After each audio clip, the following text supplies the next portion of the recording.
महाराष्ट्र की युति सरकार ने महिलाओं को सशक्तिकरण के लिए एक योजना चलाई है, लाड़की बहन योजना। ऐसे में देश जनहित पार्टी के लिए उन्हें बिट करना एक तरह से चैलेंजिंग है। लाड़की बहन योजना जो है महाराष्ट्र सरकार का जुमला है और ये जुमला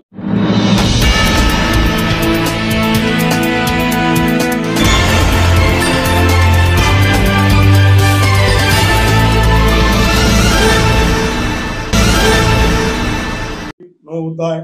जय महाराष्ट्र, जय विदर्भ। साथियों, आज मैं आपके सामने आए हुए हमारे देश जनहित पार्टी के प्रेसिडेंट तेलंगाना के मोहम्मद नवाज साहब और तेलंगाना जनरल सेक्रेटरी मोहम्मद जुबैर साहब, Telangana greater Hyderabad taxi union drivers association के प्रेसिडेंट और छेवल्ला से एमपी कैंडिडेट रहे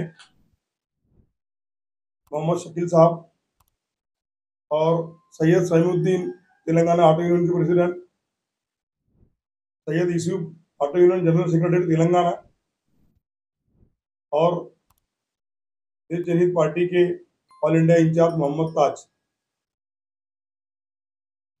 ये महाराष्ट्र के विधानसभा चुनाव की तैयारी के लिए यहाँ पर हम सब जमा हुए हैं। अभी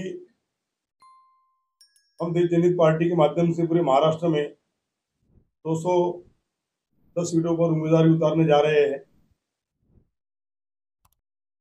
210 सीटें उतारने के बाद हमारी देश जनहित पार्टी शिक्षा, स्वास्थ्य और रोजगार पे ज़्यादा ध्यान देकर जनता को अच्छी से अच्छी सुविधा मुहैया कराने का काम करेगी।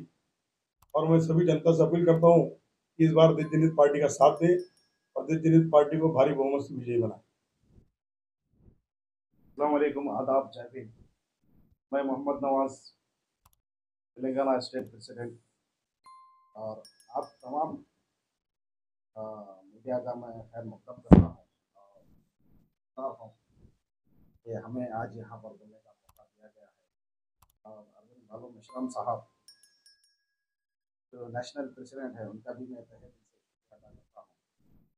तो आज हम आए हैं नागपुर, और यहाँ आने का हमारा मकसद और हमारी टीम जो है एक विषय, एक मुद्दे पे आए हैं। जैसा कि हम बार बार देखते आ रहे हैं कि एक ही समाज पे बार बार टारगेट और फोकस किया जाता है, और उस ताल्लुक से हमने चर्चा की, बात की, और हमें पता चला है कि यहाँ जो है नोटिफिकेशन आ चुका है।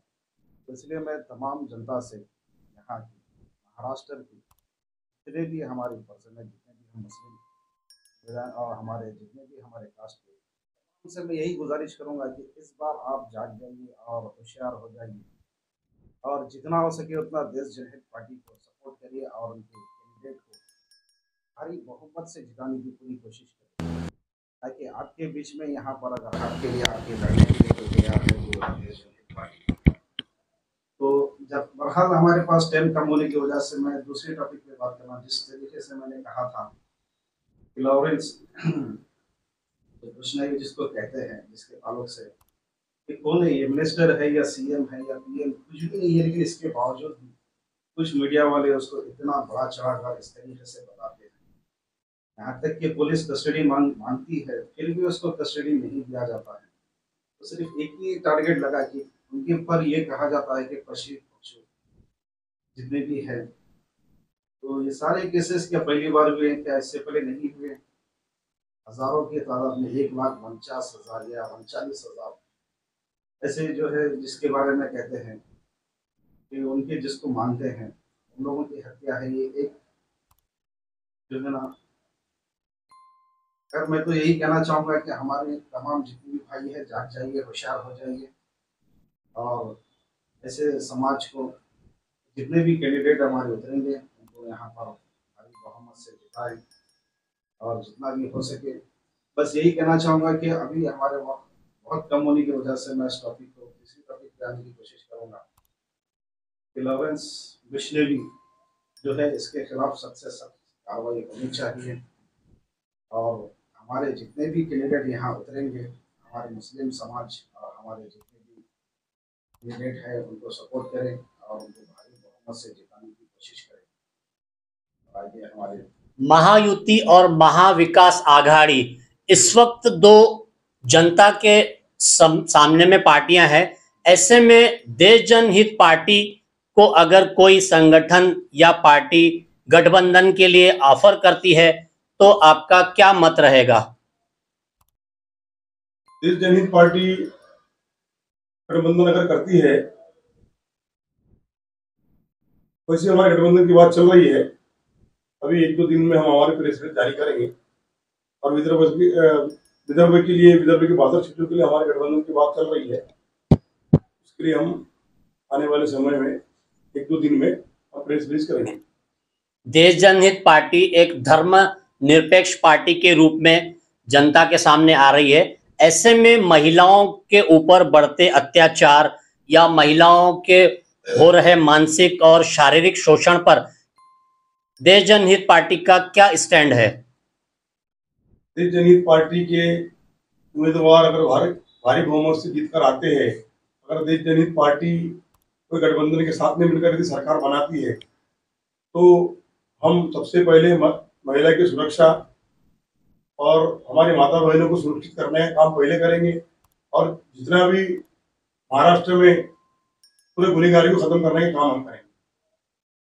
इन मुद्दों को लेकर आप आगे जाएंगे? देश जनहित पार्टी अभी शिक्षा, स्वास्थ्य और रोजगार और विदर्भ के विकास को लेकर मुद्दे को लेकर काम कर रही है। देश जनहित पार्टी पूरे महाराष्ट्र में अपने धर्मनिरपेक्ष विचारधारा के साथ में काम करेगी। साथ में विदर्भ के विकास के लिए भी देश जनहित पार्टी काम करेगी। बेरोजगारी लगातार बढ़ती जा रही है और इसी के चलते जो हमारा यूथ है, जिसे सबसे ज्यादा आगे आना चाहिए, वो कहीं ना कहीं पीछे हट रहा है। तो बेरोजगारी को हटाने के लिए क्या कुछ आपकी पार्टी करेगी? बेरोजगारी को हटाने के लिए हमारी देश जनहित पार्टी सबसे पहले, जैसा भी कोई गठबंधन में अगर सरकार बनती है और देश जनहित पार्टी सरकार में आती है, सबसे पहले बेरोजगारी को नष्ट करने का काम करेंगे।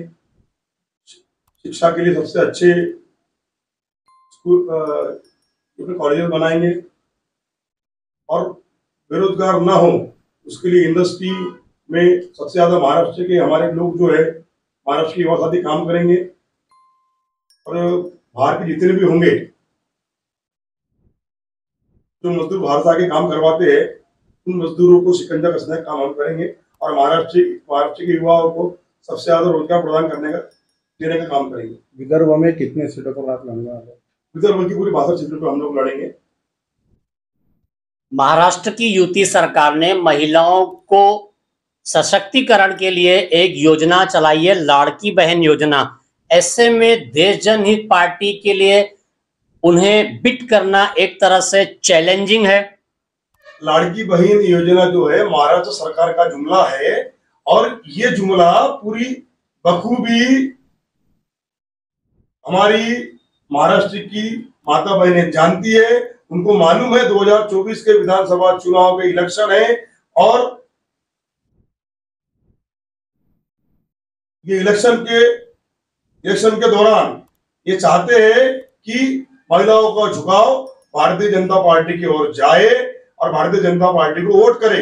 लेकिन महाराष्ट्र की जनता, महाराष्ट्र की माता बहनें ये जानती है 1500 रुपए अगर इनको मिले भी होंगे, बड़ी मुश्किल से 50 लाख 1 करोड़ लोगों को मिले होंगे, उसके ऊपर किसी को पैसे मिले नहीं। आज भी लोग चक्कर काट रहे हैं और 1500 रुपए के चक्कर में 15,000 का बोझा उनके परिवार पे बढ़ रहा है। इनकी जो नई नई स्कीम्स आ रही है उसके कारण कहीं ना कहीं बीजेपी के जो वोटर्स है वो बढ़ते हुए दिखाई दे। बीजेपी के वोटर्स इस बार नहीं बढ़ेंगे, इस बार बीजेपी की सत्ता नहीं बनेगी, ऐसा हमारा मानना है। और भारतीय जनता पार्टी को महाराष्ट्र की जनता नकार देगी। अभी आने वाले इलेक्शन में आपको दिख जाएगा।